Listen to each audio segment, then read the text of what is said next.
Ahoj. Čo pre teba znamená 1. maj?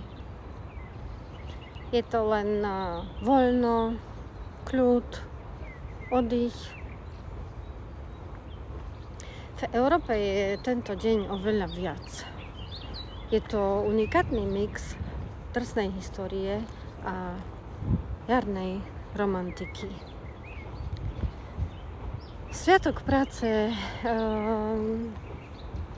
nevznikol v kancelárii, ale vznikol v uliciach Chicagu v roku 1886.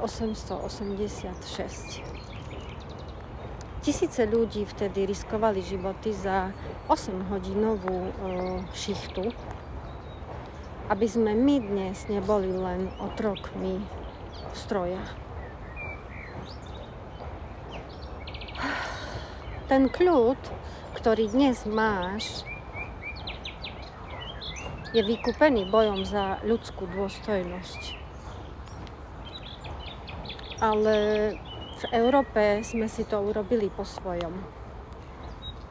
Spojili sme silu robotníkov a tradíciu stavania májov a boskom pod čerešňou.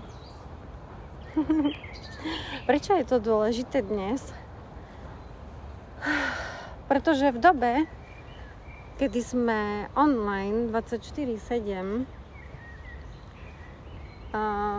nám 1. maj pripomína, že máme právo sa vypnúť. Proste nie sme stroje, sme ľudia. Takže či už dnes oslavuješ prácu, lásku alebo sladké nič nerobenie, nezabudni,